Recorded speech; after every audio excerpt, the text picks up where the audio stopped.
কৃষ্ণ হরে কৃষ্ণ কৃষ্ণ কৃষ্ণ হরে হরে হরে রাম রাম রাম হরে ওম নমো ভগবতে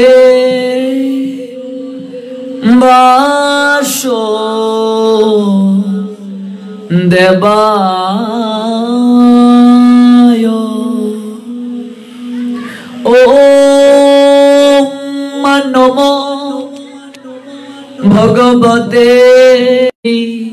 চরণারবিন্দম নমোমি বিষ্ণুপাদায় রাধা পৃষ্ঠায় ভূতলে শ্রীমতে ভক্তি প্রপন্ন জ্যোতি স্বামিনীতি নামিনে নমো আচার্য পাদায় দৈন্যভূষণ মুকুটমনে পৃষ্ঠায় ভূতলে শ্রীমতে ভক্তি সিদ্ধান্ত সরস্বতী নামিনে বন্দে বৃন্দাবন গুরু কৃষ্ণ কমললোচন বল্লভী বল্লভাং দেবং শ্রীরাধালিঙ্গিত বিগ্রহং বন্দে শ্রীকৃষ্ণ চৈতন্য নিত্যানন্দ সহোদিত গৌরুদয়ে পুষ্পবন্ত চিত্রৌ সন্দৌ তমনুদৌ আজানুলম্বিত ভুজৌ কনকাবদাতৌ সংকীর্তনৈক পীতরৌ কমলায়তাক্ষৌ বিশ্বম্বরৌ দ্বিজবরৌ যুগধর্মপালৌ বন্দে প্রিয় করুণায় অবতারো কৃষ্ণায় বাসুদেবায় হরহে পরমাত্মনে প্রণত ক্লেশনাশায় শ্রী গোবিন্দায় নমো নমঃ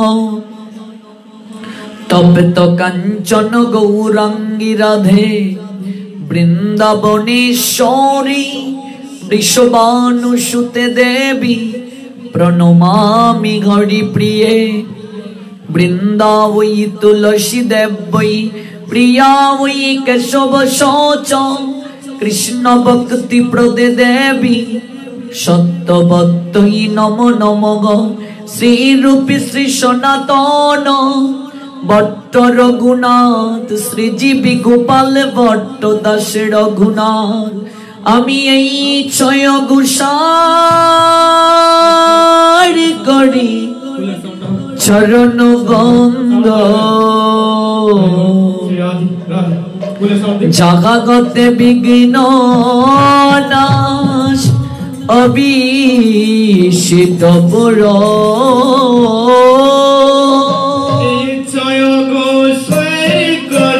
চরণ বন্দ জাগতে বিঘ্ন নাশ অবিষিত পুর এই ছয় গোসার করি চরণ বন্দ জাগা ঘতে বিঘ্ন নাশ অবিষিত পুর জয় গোসাই করি চরণ বন্দ যাহা হতে বিঘ্ন নাশ অবিষ্ট পুর আমি এই ছয় গোসার করি চরণ বন্দ যাহা ঘতে মিলে বাই কৃষ্ণ প্রেম জয় গোসাই করি চরণ বন্দ যাহা হতে মিলে বাই কৃষ্ণ প্রেম এই ছয় গোসাই জড় মুই তার দাস তা সবার বদলে মোর পঞ্চগ্রাম জয় গোসাই যার মোয়ে তার দাস তা সবার বদলে মোর পঞ্চগ্রাম ওই আমি তাদের চরণ সে বিভক্ত শোনেবাস জনমে জনমে মোর এই অভিলাষ তাদের চরণ সেবি ভক্ত শোনে বাস জনমে জনমে মোর এই অভিলাষ এই জয় গোসাই প্রভু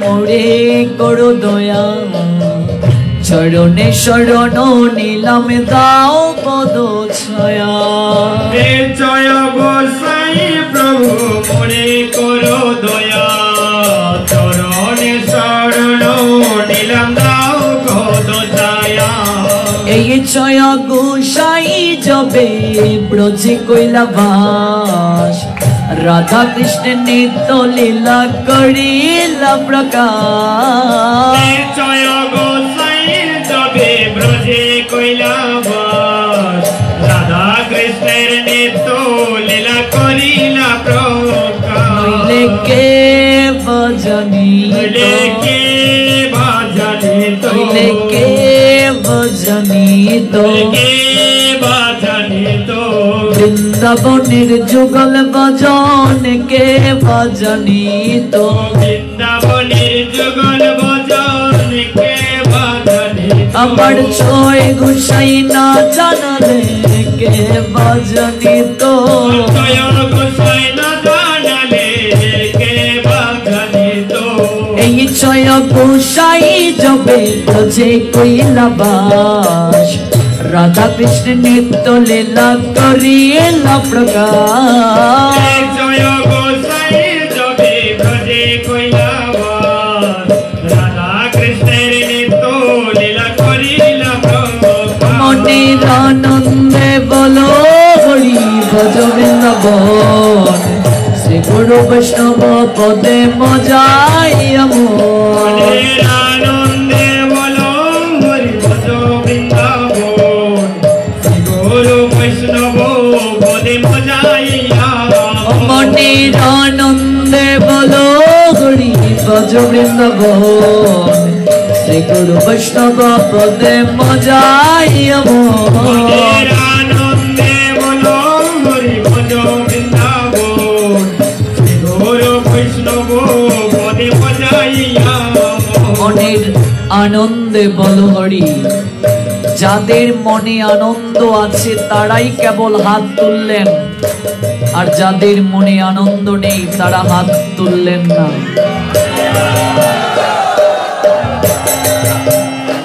সংসারের সব জায়গাতেই নিরানন্দ কেবল নিত্য আনন্দ আছে সাধু সঙ্গে প্রেমধ্বনি কিংবা হরিধ্বনি করার সময় হাত তুলতে হয় কিন্তু কেন হাত তুলতে হয় আমরা সনাতনীরা অনেক সময় ধর্মের তত্ত্ব না জেনে ধর্ম প্রতিপালন করে থাকি যার কারণে দিন দিন সেই ধর্ম আচার অনুষ্ঠান প্রতিপালনে শ্রদ্ধা হ্রাস পাচ্ছে হরিধ্বনি প্রেমধ্বনি করার সময় প্রত্যেককেই হাত তুলতে হয় কেন তুলতে হয় কতটুকু হাত তুলতে হয় আমরা যারা হাত তুলেছি কেনই তুললাম আর যারা তুলিনি কেনই তুলিনি আর যারা তুলেছি কতটুকু হাত তুলতে হবে দেখুন পঞ্চতত্ত্বের মাঝে তিনজনই হাত তুলে আছেন মহাপ্রভু নিত্যানন্দ প্রভু আর গদাধর প্রভু তিনজন হাত তুলে আছেন এই হাত তোলার মানে কি হ্যাঁ জানতে হবে আমাদেরকে হাত তোলার অর্থ হচ্ছে ভগবানের কাছে আত্মসমর্পণ করা সারেন্ডার করা আপনি যত অপরাধ করুন না কেন আপনি যদি সারেন্ডার করেন তাহলে আপনার শাস্তির পরিমাণটা কমে যাবে আপনি যত সারেন্ডার করুন না কেন সেই সারেন্ডারের মাঝে যদি আপনার বিনয় থাকে আনুগত্যশীলতা থাকে শাস্তির পরিমাণ আরো কমে যাবে সন্তান যদি অপরাধ করে বাবার কাছে মায়ের কাছে, সেই সন্তান যদি বাবার চরণে এসে আত্মসমর্পণ করে কেঁদে কেঁদে বলে, বাবা আমি এমন কোনো আর কাজ করব না যে কাজ করার কারণে তোমার মাথা সমাজে নিচু হয়ে যায়, আমি আমার ভুল বুঝতে পেরেছি, তুমি আমায় ক্ষমা করে দাও, নিশ্চয়ই বাবার মনটা গলে যাবে। মায়ের কাছে এসে যদি বলে আমি আর অপরাধ করব না, এমন কাজ করব না যাতে তুমি কষ্ট পাও, মায়ের মন নিশ্চয়ই গলে যাবে। তেমনি ভাবে আমরাও পরম পিতা ভগবান কৃষ্ণের সন্তান, মাতৃ জঠরে আমরা কথা দিয়ে এসেছি ভগবানের কাছে, সপ্তম মাসেতে জীব নানা ক্লেশে রয়, তাহাদে কি পরমাত্মা গুরু দয়াময়, চৈতন্য করিতে জীবকে সাক্ষাৎ দিল, মহামন্ত্র দিয়া জীবকে চেতন করিল, চৈতন্য পাইয়া জীব চক্ষু মেলে চায়, পরমাত্মা গুরুদেব রেশে দেখিবারে পায়। আমরা এই মনুষ্য জনম লাভের পূর্বে অনেক জুনি পরিভ্রমণ করেছি, কিন্তু কোন জুনিতেই ভগবানের সঙ্গে আমাদের সাক্ষাৎ হয় নাই। কেবল মনুষ্য জন্মে আসার প্রারম্ভিকায় মাতৃগর্ভে সপ্তম মাসে ভগবান আমাদেরকে সাক্ষাৎ দিয়েছিলেন।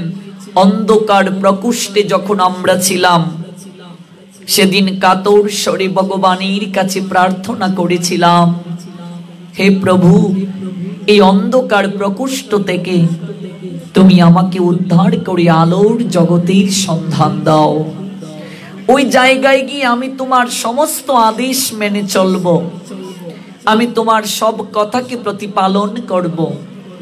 কিন্তু এই সংসারে এসে আমরা সমস্ত কিছু ভুলে গেছি, আমার আমার করে করে সারাটা জীবন কাটিয়ে দিলাম।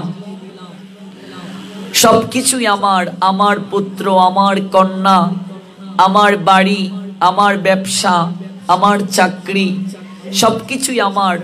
ভগবান মৃদু মৃদু হাসেন, সবকিছু যদি তোমার হয় তুমি কার? আমি তো নিজেই নিজের না, এই শরীরটাও আমার না।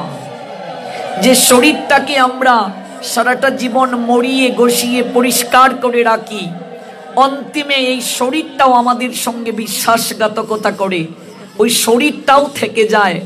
আর আত্মা যে দেহের কিংবা শরীরের ভেতর, এটা চলে যায়। কি নিয়ে যায়? এই বাড়িটাও পড়ে থাকে, ব্যবসা প্রতিষ্ঠান পড়ে থাকে, চাকরি স্থল পড়ে থাকে। কি নিয়ে যায়?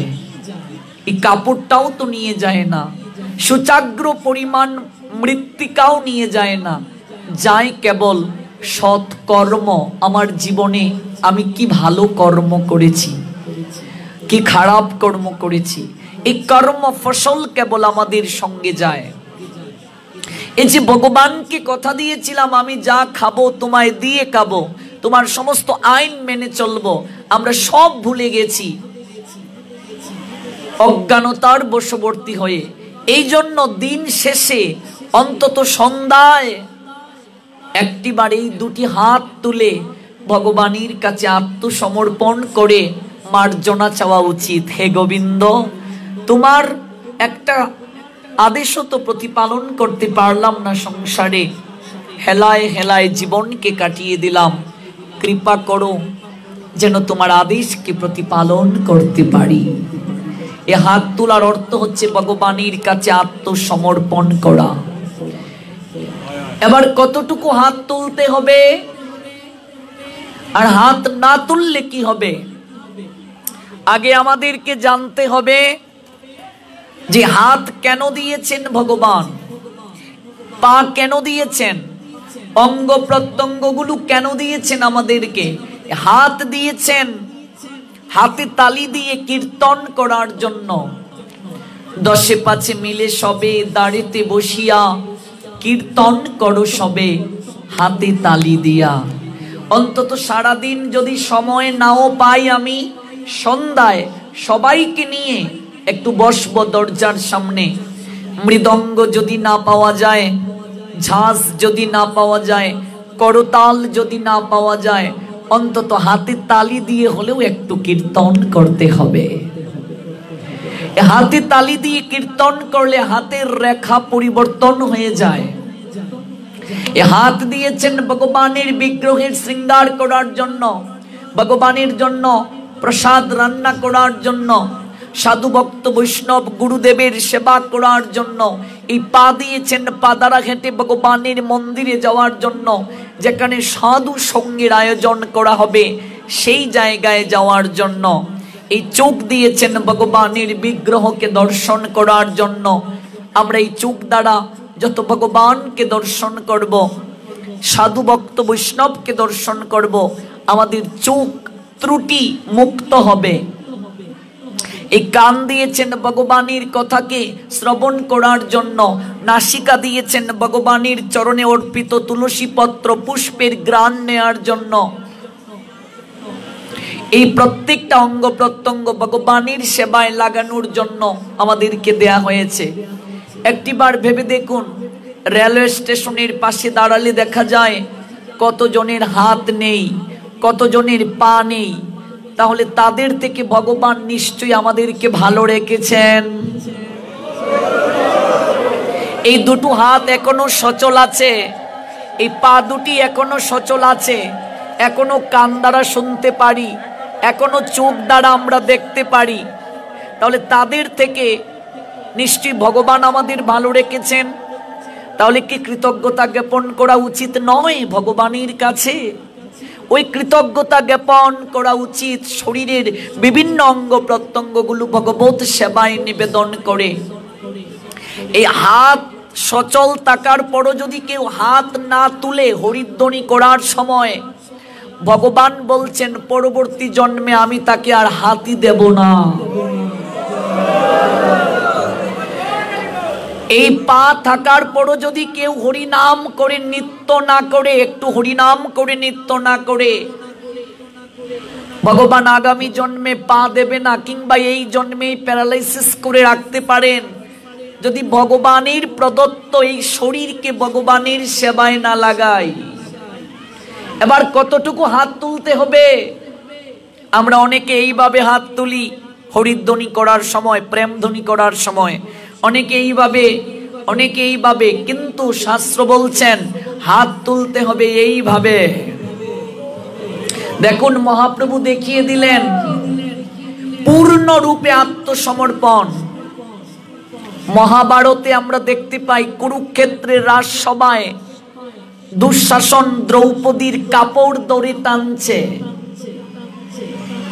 দ্রৌপদী এক হাতে কাপড়কে সামলানোর চেষ্টা করছেন, আরেক হাতে ভগবানকে ডাকছেন। ভগবান শ্রী গোবিন্দের মহিষীদের মাঝে একজন রুক্মিণী, সেই রুক্মিণী ভগবানকে বলছেন, গোবিন্দ তুমি যাকে সখী বলে ডাকো, যে তোমার সখ্য প্রেমের ভক্ত, সে আজ সম্ভ্রম রক্ষার জন্য তোমার কাছে প্রার্থনা করছে, কেন তুমি তাকে কৃপা করছো না? ভগবান বলছেন, আমি তো দ্রৌপদীকে কৃপা করতেই চাই, কিন্তু সে তো কৃপা নিতে চায় না। দ্রৌপদীর তো পূর্ণরূপে আমার প্রতি বিশ্বাসই নেই, সমর্পণই নেই। কেউ যদি নিজের বলে কিছু রাখে আর আমাকে কিছু দেয়, আমি কখনো তাকে কৃপা করি না। দ্রৌপদীর যদি বিশ্বাস থাকতো, দুহাত তুলে সে আমাকে ডাকতে পারত। সে এক হাতে নিজেই কাপড় সামলাচ্ছে, আরেক হাতে ভগবানকে ডাকছে। যতক্ষণ পর্যন্ত মানুষ নিজের বলে কিছু রাখে আর আমাকে কিছু দেয়, আমি তাকে কৃপা করি না। পূর্ণরূপে আমার প্রতি সমর্পণ না করলে আমি কাউকে কৃপা করি না। যখন দেখলেন দ্রৌপদী তার নিজের পক্ষে আর কাপড়কে সামলানো সম্ভব নয়, তখন তিনি দুহাত তুলে ভগবানের কাছে আত্মসমর্পণ করে বলেছিলেন, কৃষ্ণায় বাসুদেবায় হরহে পরমাত্মনে প্রণত ক্লেশ নাশায় শ্রী গোবিন্দায় নমো নমঃ। ভগবান তখন অনন্ত আকারে নিজেকে বস্ত্রের মাঝে সৃষ্টি করে দ্রৌপদীর লজ্জাকে নিবারণ করেছিলেন। দুঃশাসন সেই বস্ত্রকে টানতে টানতে ক্লান্ত হয়ে গেল। রাজসভায় বস্ত্রের স্তূপাকার হলো, সভাসদ সবাই উপলব্ধি করতে পারলো এই কাপড় যদি অনন্তকাল ধরেও টানা হয় এই কাপড় কখনো শেষ হবে না, কারণ ভগবান নিজে সেই কাপড়ের মাঝে অবস্থান করছেন। তাহলে মহাপ্রভু কেন হাত তুললেন? নিত্যানন্দ গদাধর এই বিগ্রহে অনন্তকাল হাত তুলে কেন আছেন? চৈতন্য মহাপ্রভু, যিনি কলিযুগের পাবন অবতার, যিনি পরমেশ্বর ভগবান শ্রীকৃষ্ণ চৈতন্য, তিনি ভগবান হয়েও নিজে আচরণ করে জগৎকে শিক্ষা দিচ্ছেন। এই হাত তুলে মহাপ্রভু আমাদেরকে ডাকছেন, সংসারী মানুষদেরকে, ওরে আর কতকাল সংসারের মায়ায় আবদ্ধ থাকবে, একবার আমার কাছে আয়। এ হাত তুলে মহাপ্রভু বলছেন, ওরে আমি ভগবান হয়ে তোদের কাছে আত্মসমর্পণ করছি, তোরা একবার শুধু মুখে হরি বল, আনন্দে বলো হরি ভজ বৃন্দাবন, শ্রী গুরু বৈষ্ণব পদে মজাইয়া মন। আনন্দে বলো হরি ভজ বৃন্দাবন, শ্রী গুরু বৈষ্ণব পদে মজাইয়া মন।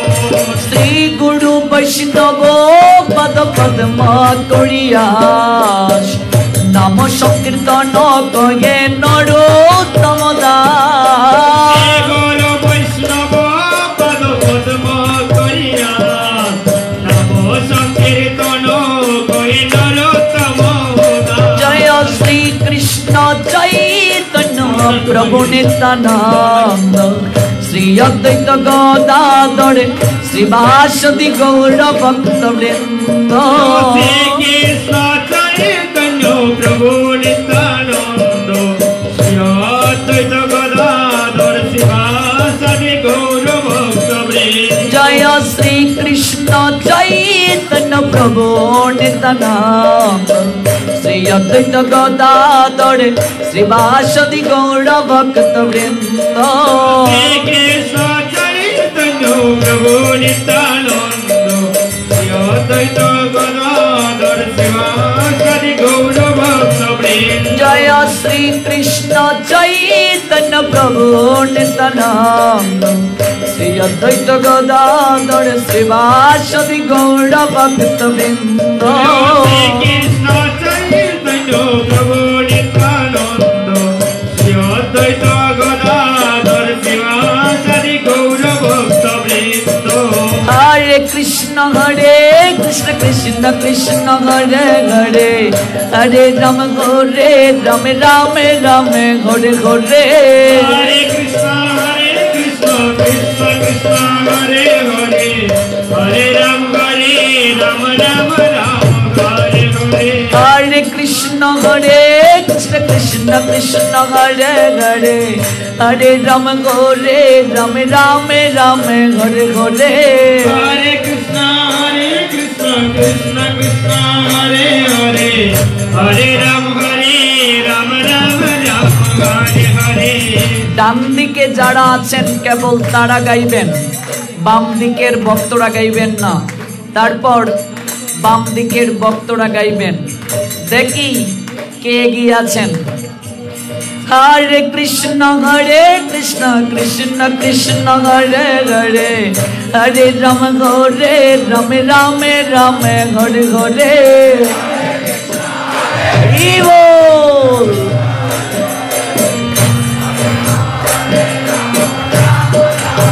বাম দিকের ভক্ত গাইবেন। হরে কৃষ্ণ কৃষ্ণ কৃষ্ণ হরে হরে, হরে রাম রাম রাম হরে হরে। এবার আমরা সবাই গাইব।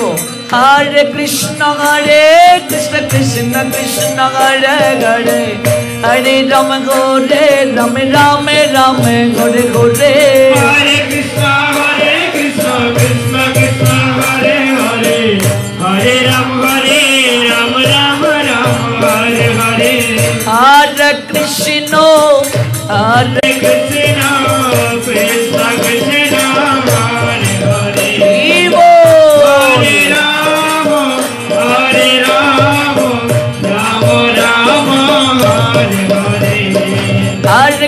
कृष्ण कृष्ण कृष्ण हरे हरे हरे राम राम राम हरे हरे हरे कृष्ण कृष्ण कृष्ण हरे हरे हरे राम राम राम हरे हरे ओ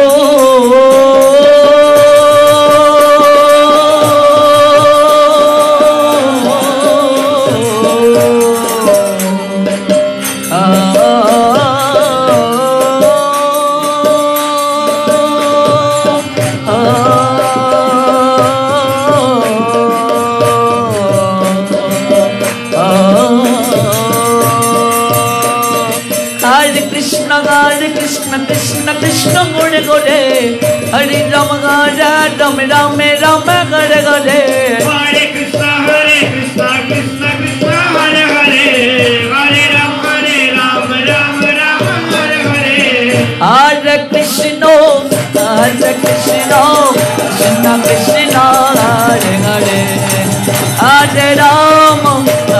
राम राम राम हरे हरे हरे कृष्ण कृष्ण कृष्ण हरे वो हरे राम राम राम हरे हरे हरे कृष्ण कृष्ण कृष्ण हरे हरे हरे राम राम राम हरे हरे हरे कृष्ण कृष्ण कृष्ण हरे हरे हरे राम राम हरे हरे हरे कृष्ण कृष्ण कृष्ण हरे हरे हरे राम राम हरे हरे हरे कृष्ण कृष्ण कृष्ण हरे हरे हरे राम राम हरे हरे हरे कृष्ण कृष्ण कृष्ण हरे हरे हरे राम राम हरे हरे हरे कृष्ण कृष्ण कृष्ण हरे हरे हरे राम राम हरे हरे कृष्ण कृष्ण कृष्ण हरे हरे हरे राम राम हरे हरे हरे कृष्ण कृष्ण कृष्ण हरे हरे हरे राम राम हरे हरे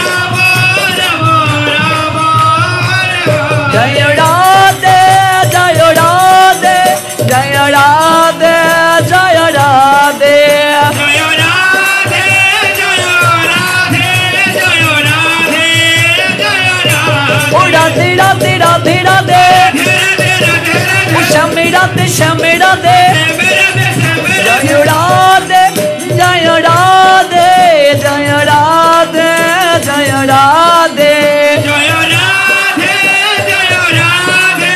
जय राधे जय राधे এখন আমরা কলিযুগ পাবন অবতার পরমেশ্বর ভগবান শ্রীকৃষ্ণ চৈতন্য মহাপ্রভুর চরণে আত্মসমর্পণ করব। যাদের হাত আছে তারা তুলুন।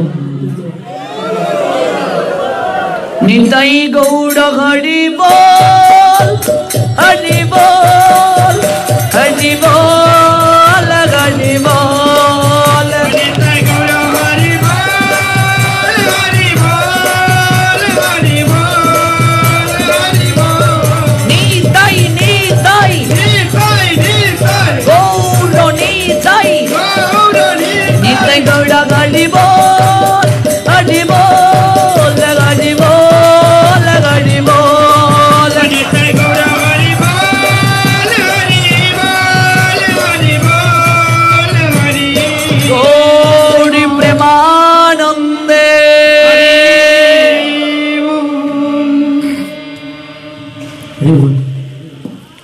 জয় নিতাই। এটা লাইন রেখে সবগুলো অফ করে দিন। ভক্তবৃন্দ, আজ আমরা সবাই একত্রিত হয়েছি মৌলভীবাজার জেলার শ্রীমঙ্গল উপজেলা স্থিত পুষ্কুড়ি চা বাগানে 24 প্রহর ব্যাপী তারক ব্রহ্ম শ্রী শ্রী নাম যজ্ঞানুষ্ঠানের প্রারম্ভিকায় সর্বসাক্ষী সর্ববিরাজমান সর্বক্ষমতার অধিকারী পরমেশ্বর ভগবান শ্রীকৃষ্ণের অপ্রাকৃত মুখনিষ্ঠরিত বাণী শ্রীমদ্ ভগবত গীতার আঙ্গিকে যৎকিঞ্চিত অমৃত কথা আস্বাদন করার জন্য আমার উপর ভক্ত আদেশ করা হয়েছে। ভগবানের সেই অপ্রাকৃত কথামৃতে সবাইকে স্নাত করার জন্য। ভক্তবৃন্দ, আমি সেদিক থেকে অজ্ঞ অধম অবাজন এই বেশ আসনে বসার যতটুকু যোগ্যতা থাকা প্রয়োজন সেটাও আমার নেই। কেবলমাত্র ভক্ত আদেশকে রক্ষা করার জন্য আপনাদেরই চরণ তলে ছুটে এসেছি। আমি সর্বাগ্রে সমবেত প্রত্যেক ভক্তবৃন্দ যারা এই অপ্রাকৃত কথা শ্রবণ করতে এসেছেন, আপনাদের রাতুল রঙ্গাচরণে বৈষ্ণব জ্ঞানে দণ্ডবোধ প্রণাম নিবেদন করছি। আপনাদের এই চা বাগানে প্রথম আমার আসা, অনেক ভালো লেগেছে। বিশেষ করে আপনাদের সরলতা এবং ভক্তি শ্রদ্ধা সাধুদের প্রতি, এটা সত্যি বিরল। বাংলাদেশের 64 জেলাতেই আমি গিয়েছি, কিন্তু চা বাগানের ভক্তদের মতো সাধুদের প্রতি শ্রদ্ধা ভক্তি কোথাও দেখি নাই। ইন্টারনেটের মাধ্যমে প্রোগ্রামটি সারা বিশ্ব দেখছে, এটা আমি একেবারে দীপ্ত কণ্ঠে বলছি। আপনাদের মতো সরলতা শ্রদ্ধা ভক্তি আর কোথাও দেখিনি। এই জন্য এই চা বাগানের মানুষের প্রতি ভগবানের একটা কৃপা আশীর্বাদ আছে। দেখবেন এত এত করোনা ভাইরাস হয়ে গেল, বাগানে হয়নি। তার পশ্চাতে একটা কারণ আছে, কারণ আপনারা খুবই সরল। ভগবান সরল মন যাদের, তাদেরকে বেশি কৃপা করেন। বলছে গাও গাও পুন গৌরাঙ্গের গুণ সরল করিয়া মন, এ ভবু সাগরে এমনও দয়াল না দেখিয়ে একজন। ভগবানের গুণকীর্তন করতে গেলে প্রথম আমাদের যে জিনিসটা প্রয়োজন সেটা হচ্ছে সরলতা। মন যদি সরল না হয়, আমি যতই ভগবানের সেবা করি না কেন, যতই ভগবানকে 56 ব্যঞ্জন রন্ধন করে দেই না কেন, ভগবান কখনো সেটা গ্রহণ করবেন না। মন যদি সরল না থাকে, সরলতা বৈষ্ণবতার একটা প্রধান গুণ। সরলতা বৈষ্ণবতার প্রধান গুণ। বৈষ্ণব হতে গেলে আগে আমাকে সরল হতে হবে। এই জগৎ সংসারে চৈতন্য মহাপ্রভু, যিনি কলিযুগ পাবন অবতার, যিনি রাধার প্রেম ভাবকে হৃদয়ে লালন করে 3 বাঞ্ছাকে ধারণ করে জগতের বুকে এসেছেন, সেই চৈতন্য মহাপ্রভু, তাকে কাঙ্গালের ঠাকুর বলা হয়। জগতের বুকে পতিত যারা, জগতের বুকে কাঙ্গাল যারা, তারা গৌরাঙ্গের কৃপা খুব সহজে লাভ করবে। এই জন্য প্রেমানন্দ আচার্য বলছেন, ভব বিরঞ্চির বাঞ্ছিত প্রেম জগতে ফেলিল ঢালি, কাঙ্গালে পাইয়ে খাইল নাচিয়ে হাতে দিয়া করতালি। এই জগতের বুকে গৌর প্রেম সর্বাগ্রে কারা লাভ করবে? যাদের মাঝে সরলতা আছে, যারা কাঙ্গাল, যারা পতিত, যাদের জগৎ সংসারে কেউ নাই, গৌরাঙ্গের কৃপা তারা সর্বাগ্রে লাভ করবে। ভব বিরঞ্চিত বাঞ্ছিত প্রেম জগতে ফেলিল ঢালি, কাঙ্গালে পাইয়ে খাইল নাচিয়ে হাতে দিয়া করতালি। কাঙ্গাল খুব সহজে গৌরাঙ্গের কৃপা লাভ করবে। এবার জানতে হবে কাঙ্গালকে। যাদের টাকা পয়সা নেই না, কাঙ্গাল বোঝানো হয়েছে যাদের সব কিছু আছে তারপরেও কোনো কিছু নাই। অনেক টাকা পয়সা আছে কিন্তু কোনো কিছুই আমার না, ভগবানের এগুলো। আমি কেবল তার আজ্ঞাবাহী সেবক, আমি কেবল তার আদেশকে প্রতিপালন করছি। জগতে ধনাঢ্য ব্যক্তি যারা, বড়লোক যারা, তাদের এই মানসিকতা যদি থাকে তারা কাঙ্গাল। আর গরিব কাঙ্গাল যাদের অর্থবিত্ত নাই, তাদের তো কোনো কিছুই নাই, তারা তো ভগবানের প্রতি নির্ভরশীল। এই যে কাঙ্গালে পাইয়ে খাইল নাচিয়ে, হাতে দিয়া করতালি। আপনাদেরকে ভগবান অর্থ সম্পদ কম দিতে পারে, কিন্তু আপনাদেরকে ভগবান সুন্দর একটা মন দিয়েছেন। এটা আমি সর্বাগ্রে বলি, কারণ আমি জাফলং চা বাগানে অনেকবার প্রোগ্রাম করেছি। আমাদের এখানে হরিনগর থেকে শুরু করে সিলেটের প্রচুর বাগানগুলোতে প্রোগ্রাম করেছি। রাজনগর উপজেলাধীন, কুলাউড়া উপজেলাধীন অনেক বাগানগুলোতে প্রোগ্রাম করেছি। আমি অনেক রিসার্চ করে দেখেছি, ওনাদের সঙ্গে মিশে দেখেছি, চা বাগানের মানুষদের মনের মতো এত সুন্দর মন, এত সারল্য মন আর কারো নাই।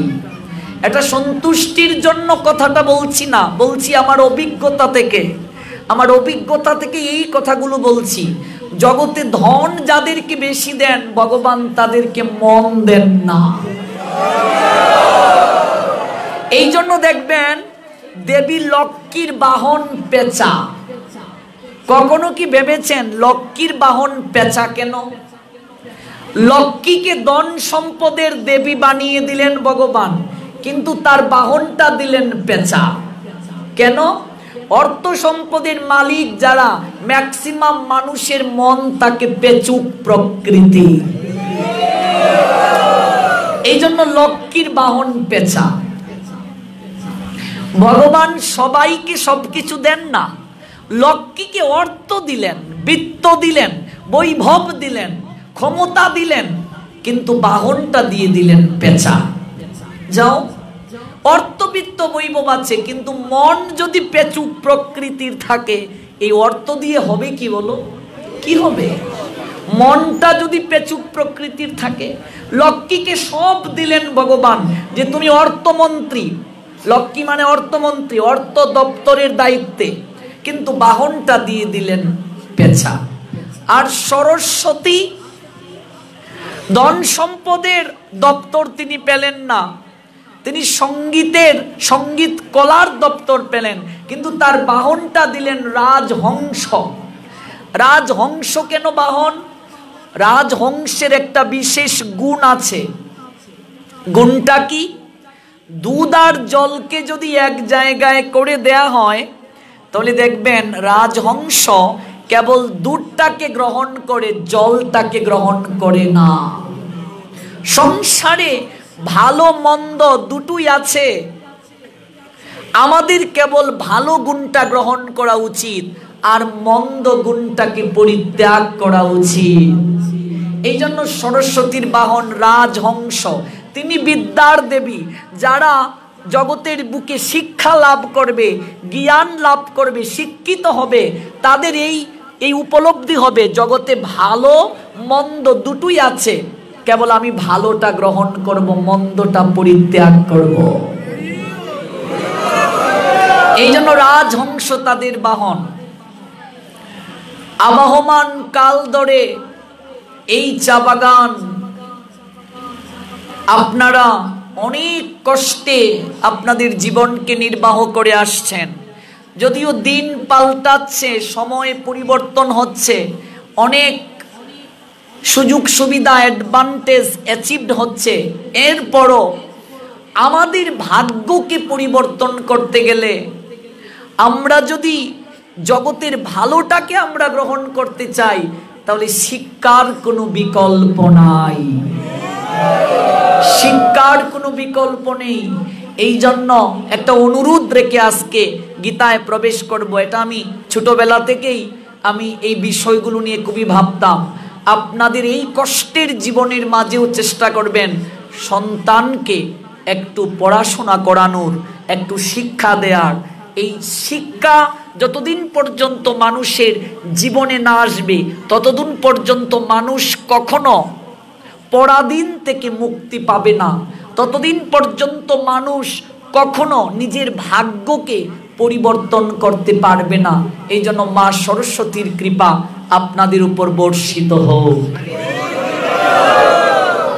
আর মা সরস্বতী যদি কৃপা করেন, লক্ষ্মীরও কৃপা আপনা থেকেই বর্ধিত হয়ে যায়। কারণ সম্পদ আর বিদ্যা একে অন্যের পরিপূরক। বিদ্যা যারা লাভ করে, সম্পদ তাদের আপনা থেকেই আসে। মা সরস্বতীর কৃপা হলে লক্ষ্মী আপনা থেকেই কৃপা করবেন। আপনাদের সবার সামগ্রিক মঙ্গল কামনা করে আজকের যে নির্ধারিত বিষয় শ্রীমদ্ ভগবত গীতা, এই শ্রীমদ্ ভগবত গীতার আলোকে আমরা প্রাকৃত কথা শ্রবণ করতে অগ্রসর হচ্ছি। জীব মাত্রই উদ্ধারের জন্য তিনটি রাজমার্গকে প্রস্থানত্রয় নামে অভিহিত করা হয়। সাউন্ড একটু বাড়িয়ে দাও। প্রথমটি হচ্ছে বৈদিক প্রস্থান, যেটিকে বলা হয় উপনিষদ। দ্বিতীয় প্রস্থানটি হচ্ছে দার্শনিক প্রস্থান, যেটিকে বলা হয় ব্রহ্মসূত্র। আর তৃতীয় প্রস্থানটি হচ্ছে স্মার্ত প্রস্থান, যেটিকে বলা হয় শ্রীমদ্ ভগবত গীতা। এই গীতা আমাদের সংবিধান। রাষ্ট্র পরিচালনার ক্ষেত্রে যেমন একটা সংবিধান প্রয়োজন, সংবিধান ছাড়া যেমন রাষ্ট্র পরিচালনা করা যায় না, তেমনি ভাবে এই মনুষ্য জীবনকে সুচারুভাবে যদি কেউ পরিচালিত করতে চায় তাহলে গীতার কোনো বিকল্প নেই। যে গীতায় ভক্তের জন্য ভগবানের প্রাণ কাঁদছে, দরদ দিয়ে রোগ নিরাময় করেছেন ভগবান গোবিন্দ। অপূর্ব মধুর কথা অর্জুন শুনেছেন মন প্রাণ দিয়ে, মুখে তার কোনো কথা নেই, কেবল দু একটা জিজ্ঞাসা ছাড়া। বিষাদগ্রস্ত রোগী 18 অধ্যায় শেষে অনুভব করলেন তিনি সম্পূর্ণ সুস্থ। এই জীবনের বিশাল কর্মক্ষেত্রে আমরা সবাই পীড়িত, ভবরোগগ্রস্ত। আমাদের একটাই ঔষধ, এই শ্রীমদ্ ভগবত গীতার দিব্য বাণীকে গ্রহণ করা। এই শ্রীমদ্ ভগবত গীতা, যে গীতার আঙ্গিকে আমরা শুনছি, কোত্থেকে আসলো গীতা? ছাপাখানা আবিষ্কৃত হয় মাত্র কয়েকশো বছর হয়। আমরা গ্রন্থকারে আমরা গীতা পেলাম, কিন্তু যখন অক্ষর বা মুদ্রণ লিপি ছিল না, তখন গীতার জ্ঞান কিভাবে ছিল? চতুর্থ অধ্যায় জ্ঞান যুগে ভগবান বলছেন, এই অপ্রাকৃত গীতার জ্ঞান যখন মুদ্রণ লিপি বের হয় নাই, মানুষ লিখতে যখন পারে নাই, তখন কিভাবে ছিল? এবং পরম্পরা প্রাপ্ত মিমম রাজৌর শয়বিদুহ সকালেন ইহমতা যুগ নষ্ট পরন্তপ। বলছেন কালক্রমে এই যে অপ্রাকৃত গীতার জ্ঞান, গুরুদেব বলতেন শিষ্য সেটা শ্রবণ করে করে মনে রাখতে পারতেন। এটাকে শ্রবণ লিপি বলা হয়। গুরুদেব বলতেন, শিষ্য সেটা শুনে শুনে মনে রাখতে পারতেন। এক সময় এই পরম্পরাটা নষ্ট হয়ে যায়, মানুষের স্মরণ শক্তিটা কমে যায়। বিশেষ করে কলিযুগের মানুষেরা, আমাদের আয়ু কম, আমাদের বুদ্ধি কম, আমাদের স্মরণ শক্তি কম। আমরা অন্নগত প্রাণ, মানে আহার ছাড়া কলিযুগের মানুষেরা বাঁচতে পারবে না। যোনিগত মন মানে হচ্ছে কামনা তাদের সর্বাঙ্গে আষ্টে পৃষ্ঠে বাঁধা। এখনো কলিযুগের মানুষের ধৈর্য শক্তি যেমন কম, বুদ্ধি যেমন কম, শ্রবণ শক্তিও কম। এই যে গতকাল 9টা 14 মিনিট রাতে আমরা কি করেছিলাম, কারো কি মনে আছে? মনে নেই, এখন রাত 9:14 বাজে, কিন্তু গতকাল রাত 9:14 কি করেছিলাম? বৈষ্ণব দর্শনে খালি হাতে যেতে নেই, কিছু না কিছু নিয়ে যেতে হবে। কোনো সাধু বৈষ্ণব যদি কারো গৃহে থাকেন, গৃহের মঙ্গল হয়, তাকে প্রসাদ পাইয়ে ভোজন দক্ষিণা দিতে হয় সামর্থ্য অনুযায়ী। ভাগবতের পাঠে খালি হাতে আসতে নেই, পাঠ শেষে সামর্থ্য অনুযায়ী দক্ষিণা দিতে হবে। এবার শ্রীধর যে যাবেন, কি নিয়ে যাবেন? তিনি অত্যন্ত গরিব, তিনি কাঙ্গাল, তার টাকা পয়সা তেমন নেই, কিন্তু শান্তিপুরে মহাপ্রভু এসেছেন, তার মন বড় উচ্চাটন, প্রভুকে দর্শন করতে যাব, কিন্তু কি নিয়ে যাব? আমার তো কিছু নেই। অগো শুনছ, মহাপ্রভু এসেছেন, আমার খুব ইচ্ছে, বহুদিন হয় তার দর্শন নেই। সন্ন্যাসীর পর গৌরাঙ্গ আবার এসেছেন, একটিবার তাকে দর্শনের জন্য যেতে চাই, কি নিয়ে যাব? ঘরে তো কিছুই নেই। হঠাৎ শ্রীধর লক্ষ্য করলেন, তিনি তো সবজি আঙ্গিনায় ফলান, লাউ গাছ, গাছে প্রথম একটা ডগা, মানে লাউয়ের ডেটা, আমরা যে লাউয়ের ডেটা বলি, লাউয়ের ডগা কিছু ব্যাগের মাঝে দাও, আর ওই লাউটা দাও, গাছের প্রথম লাউ, এই লাউটা আমি মহাপ্রভুর জন্য নিয়ে যাব। ভালোবাসা দেখো কি, গাছের প্রথম লাউ ভগবানের জন্য নিয়ে যাচ্ছেন। আমাদের গাছে যদি প্রথম লেবু আসে, আমরা বলি আমার ছেলেটার জন্য রাখি। গাছে প্রথম কাঁঠাল আসলে আমরা বলি মেয়ের বাড়ির জন্য এই গাছের প্রথম কাঁঠাল। ফোন করে বলি, কিরে গাছে প্রথম কাঁঠালটা এসেছে, তুই কবে আসবি? আমার আর শ্রীধরের ভালোবাসার পার্থক্য কোথায়? ভগবান কৃপা কি করে করবে? ভগবান, এই যে বললাম না, অর্থবিত্ত বৈভবের কাঙ্গাল ভগবান নয়। ভগবান কেবল সুন্দর একটা মন চান। আর ভগবানের তো জগতে কোনো কিছুর অভাব নেই। মা, আমি যদি 5টা লাড্ডু ভগবানকে ভোগ দেই, কখনো কি দেখেছেন যে কাপড়টাও নিয়ে আসি নাই লজ্জা নিবারণের? যাব যেদিন, সব কিছু রেখে আমাদেরকে ফিরে যেতে হবে না ফেরার দেশে। তো এই যে ভগবান আমাদেরকে কৃপা করে সব কিছু দিলেন, তার জিনিস তাকে দেওয়ার মন আছে কিনা ভগবান কেবল সেটা পরীক্ষা করেন।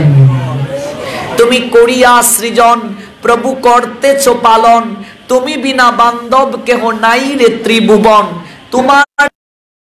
তোমায় দিতে মতি যেন রয় মনে, হে গোবিন্দ তোমার প্রদত্ত জিনিস তোমাকে দেয়ার মানসিকতা যেন আমার থাকে, এটাই কেবল ভগবান গ্রহণ করেন। ভগবান ভক্তের হৃদয়ের ভক্তিটা গ্রহণ করেন, প্রেমটা গ্রহণ করেন, আর কিচ্ছুটি ভগবান গ্রহণ করেন না। গাছের প্রথম লাউ শ্রীধর কার জন্য নিয়ে গেলেন? মহাপ্রভুর জন্য নিয়ে গেলেন। আর কিছু নিয়ে এত উপকরণের মাঝে আমার লাউ আর লাউয়ের ডগা, এটা কি কেউ দেখবে? কেউ কি সেবায় দেবে? মনে মনে ভাবছেন, আর চোখ বেয়ে ঝরঝর করে জল ঝরছে। করে করে শ্রীধর অগ্রসর হচ্ছেন, এগিয়ে যাচ্ছেন। যখন অদ্বৈত নিকেতনে শ্রীধর গেলে আসনে বসে আছেন, দূর থেকে শ্রীধর প্রভুকে প্রণাম করলো। শ্রীধর, এসেছো তুমি? হ্যাঁ প্রভু, আমি এসেছি। কেমন আছো শ্রীধর? প্রভু আপনার কৃপায় আছি, ভালো আছি, অনেক ভালো। শ্রীধর, এটা কি ব্যাগের মাঝে? কি তোমার? এত ভক্ত দেখে আর এত কিছু, প্রভুর আর বড় ইচ্ছে তোমার লাবড়ার জন্য গাছের প্রথম লাউটা আমি তোমার সেবার জন্য নিয়ে এসেছি। মহাপ্রভু শ্রীধরের দিকে তাকালেন। শ্রীধর যখন কথাগুলো বলছেন, ঝরঝর করে তার চোখ বেয়ে জল ঝরছে। কতটা ভালোবাসা! তিনি গরিব, কিন্তু তার একটা সুন্দর মন আছে, মনের মাঝে ভালোবাসা আছে ভগবানের জন্য। আনন্দে গ্রহণ করেন। শ্রীধরকে জড়িয়ে ধরে মহাপ্রভু বলছেন, শ্রীধর, আমায় তুমি এতটা ভালোবাসো, গাছের প্রথম লাউ তুমি আমার জন্য নিয়ে এসেছো শ্রীধর, গাছের প্রথম লাউ। সচিমাকে ডেকে বললেন, প্রভু আমার, মা পাঁচ তরকারি যখন আমার জন্য রান্না করবে, অবশ্যই তুমি শ্রীধরের মিষ্টি লাউটা দেবে। কে তোমরা কি চাও আমার কাছে? আজ আমি সবাইকে কৃপা করার জন্য বসেছি। কে কি চাও বলো, তোমাদের কি প্রয়োজন? এক একজন ভক্ত প্রভুকে প্রণাম দিয়ে হৃদয়ের ইচ্ছে প্রকাশ করছে, হৃদয়ের আর্তনাদ ব্যক্ত করছে, কিন্তু শ্রীধর আসছে না। মহাপ্রভু ডাকলেন, আমার শ্রীধর কোথায়? শ্রীধর আসলো। প্রভু, তুমি আমায় ডেকেছো? হ্যাঁ শ্রীধর, কতজন আমার কাছে কত কিছু চাইল, তুমি আমার কাছে কিছু চাইলে না যে? কি চাই তোমার? শ্রীধর মহাপ্রভুর চরণ জড়িয়ে ধরে বলছে, প্রভু আমার কিচ্ছুটি লাগবে না, প্রভু আমার কিছুই লাগবে না। না শ্রীধর, বলো তোমার কি চাই? শ্রীধর মহাপ্রভুর এই মহাপ্রকাশ লীলা, বিশ্বরূপ লীলা দর্শন করে আনন্দে আপ্লুত হয়ে গেল। কলার মোচা দিয়েছি, কাঁচা কলা দিয়েছি। হ্যাঁ, এই প্রভু তো জগন্নাথ মিশ্রের ছেলে, স্বয়ং ভগবান। তখন তিনি বললেন, প্রভু আমার কিছুই লাগবে না, আমি কিচ্ছুটি তোমার না। না শ্রীধর, বলো বলো তোমার কি চাই, আমি অবশ্যই তোমাকে দেব। শ্রীধর এবার প্রভুর চরণ জড়িয়ে ধরে বলছে, প্রভু যে ব্রাহ্মণের তনয় আমার নিকট থেকে প্রত্যেক দিন কলার মোচা কেড়ে নিত, সেই ব্রাহ্মণের ছেলে জগন্নাথ মিশ্রের ছেলে প্রত্যেক জন্মে জন্মে যেন আমার প্রাণনাথ হয়। আমি প্রত্যেক জন্মে জন্মে যেন এমন করেই তাকে ভালোবেসে। তারা যাচ্ছেন। সচিমা তিনি নিজে 33 প্রকার শাক আঙ্গিনার মাঝে ফলাতেন। মহাপ্রভুর সবচেয়ে প্রিয় শাক। শাক ব্যতীত মহাপ্রভুর ভোগ অসম্পূর্ণ। এই জন্য মহাপ্রভুর ভোগের মাঝে শাক খুবই গুরুত্বপূর্ণ। কোন শাক? বিভিন্ন প্রকার শাক। যেমন আমি একবার, এই যে আপনাদের এখানে এক প্রকার শাক পাওয়া যায়, পালং শাক, আরো কি কি। আমি একবার বাগানে পাঠ করতে গিয়েছিলাম, এক ব্যাগ আমাকে বড়ে দিয়েছিল জাফলং চা বাগানে, ভক্তরা তুলে দিয়েছিল। গ্রামে যখন আমরা থাকতাম তখন দেখতেন যেখানে গরু চড়ানো হয় বা ক্ষেতের আশেপাশে প্রচুর বিভিন্ন প্রকার শাক পাওয়া যায়। সচিমা এরকম বিভিন্ন প্রকার শাক তিনি আঙ্গিনায় ফলাতেন। আর মহাপ্রভু যখন এসেছেন আজ থেকে 500 বছর আগে, তখন তো শহর এরকম নগরায়ন শহরায়ন ছিল না। তেল মেখে দিয়ে খাই, এটা বাঙালি খাবার। কিন্তু আপনি যখন উত্তর প্রদেশে যাবেন, আমাদের আয়ু কম, বুদ্ধি কম, আমাদের স্মরণ শক্তি কম, তাই ভগবান ব্যাসদেব রূপে, ব্যাস অবতার রূপে এই কলিহত জীবকে এই শ্রীমদ্ ভগবত গীতা লিপিবদ্ধ করে উপহার দিলেন। এই শ্রীমদ্ ভগবত গীতার ইতিহাস যদি আমাদেরকে জানতে হয়, তা আমাদেরকে একটু দৃষ্টি দিতে হবে মহাভারত শান্তি পর্ব 348তম অধ্যায় 51-52 নং শ্লোক। সেই জায়গায় বলা হয়েছে, ত্রেতা যুগাদৌ চতৌতু বিবর্ষণ মনোবেদৌ মনুষ্য লোকবৃত্তার্থং সুতাইকা কুবেদৌ একাকুনা চকৌতিত ব্যাপান লোকান অবস্থিত। অর্থাৎ ত্রেতা যুগের প্রারম্ভে ভগবান কৃষ্ণ এই গীতার জ্ঞান প্রথম দান করেছিলেন বিবর্ষণকে। বিবর্ষণে অপ্রাকৃত গীতার জ্ঞান দান করলেন মানব জাতির পিতা মনুকে। মনু দান করলেন সাগরা পৃথিবীর অধীশ্বর এবং রঘুবংশের জনক, যে বংশে ভগবান শ্রী রামচন্দ্র আবির্ভূত হয়েছিলেন, সেই বংশের জনক ইক্ষ্বাকুকে। তো বর্তমানে কলিযুগ চলছে। কলিযুগের পূর্বে যে যুগ ছিল তাকে দাপর যুগ বলা হতো। দাপর যুগের পূর্বের যুগটাকে ত্রেতা যুগ বলা হতো। ত্রেতা যুগের পূর্বের যুগ ছিল সত্যযুগ। তো সত্যযুগের আয়ু ছিল 17,28,000 বছর। সত্যযুগের মানুষেরা 1 লক্ষ বছর বাঁচতে পারত। সত্যযুগের মানুষের তাদের আয়ু ছিল 1 লক্ষ বছর। 1 লক্ষ বছর সত্যযুগের মানুষেরা বাঁচতে পারত। ধর্মের 4টি পা ছিল, ধর্ম 4টা পা নিয়ে অগ্রসর হতো। তারপর সত্যযুগের পরে যখন ত্রেতা যুগ আসলো, যুগের 4,32,000 বছর কমে গিয়েছে। অর্থাৎ ত্রেতা যুগে আয়ুষ্কাল আমরা দেখতে পাই 17,28,000 বছর থেকে 4,32,000 বছর কমে 12,96,000 বছর হয়েছে ত্রেতা যুগে। আর ত্রেতা যুগের পরে যখন দাপর যুগ আসলো, যুগের আয়ুষ্কাল আরো কমে গেল 4,96,000 বছর থেকে দাপর যুগে আয়ুষ্কাল বছর আয়ু কমে গেল যুগের আয়ু। আর কলি যুগের আয়ুষ্কাল কিংবা স্থায়িত্বকাল মাত্র 4,32,000 বছর। আমরা দেখতে পাই সত্যযুগে মানুষের আয়ু 1 লক্ষ বছর ছিল, আর ত্রেতা যুগে মানুষের আয়ু কমে দাঁড়ালো 10,000। যুগে মানুষের আয়ু ছিল 1,000 বছর। নাই, যে কোনো সময় কলিযুগের মানুষেরা মরে যাবে, তাদের নির্ধারিত কোনো আয়ু নাই। দাদুর আগে নাতি মরবে, মায়ের আগে মেয়ে মরবে। এ যুগের নাম কলি। যে কোনো সময় মানুষ হবে বলি, যে কোনো সময় মানুষ মরে যেতে পারে। আপনি বাড়ি ফিরে যেতে পারবেন কিনা তার নিশ্চয়তা নেই। আমি এই জায়গা থেকে উঠতে পারবো কিনা তার নিশ্চয়তা নেই। যে কোনো একদিন মরতে হবে। অর্থাৎ মৃত্যুর জন্য আমাদের প্রত্যেককেই প্রস্তুত হতে হবে। যে কোনো সময় আমাদের মৃত্যু হতে পারে। তাহলে মৃত্যু যে আমাদের হবে, মৃত্যুর প্রস্তুতি কি?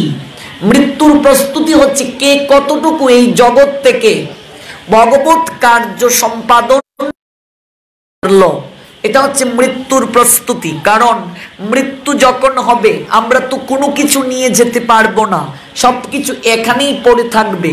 তাহলে মৃত্যুর প্রস্তুতি হচ্ছে আমি কতটুকু সৎকর্ম সম্পাদন করতে পারলাম, আমি কতটুকু ভগবত কার্য সম্পাদন করতে পারলাম, যা আমার সঙ্গে যাবে, যা আমার পরকালের একমাত্র প্রস্তুতি। মৃত্যু আমরা দেখতে পাই সত্যযুগের আয়ুষ্কাল 17,28,000 বছর, ত্রেতা যুগের আয়ুষ্কাল 12,96,000 বছর, দাপর যুগের আয়ুষ্কাল 8,64,000 বছর, কলি যুগের আয়ুষ্কাল 4,32,000 বছর। এইভাবে প্রায় 20,05,000 বছর আগে মনু তার পুত্র এবং সাগরা পৃথিবীর অধীশ্বর রঘুবংশের জনক হয়ে যায় এবং পরম্পরা প্রাপ্ত মিমম রাজর শয় বিদুহ সকালেন ইহ মহতা যুগ নষ্ট পরন্তপ। শ্রীমদ্ ভগবদ গীতা 4th অধ্যায় জ্ঞান যুগ 3 নং শ্লোক বলছেন, কালের প্রভাবে একদিন এই গীতার জ্ঞান আমরা হারিয়ে ফেলি, নষ্ট হয়ে যায়। তিনি শ্রীমদ্ ভগবত গীতা পাঠ করছেন। এই গীতার আবির্ভাব কিংবা জন্ম মাস কোনটা যিনি উপস্থাপনা করেছিলেন তিনি বলেছিলেন বেদের নির্যাস হচ্ছে গীতা। হ্যাঁ, নিশ্চয়ই বেদের নির্যাস গীতা।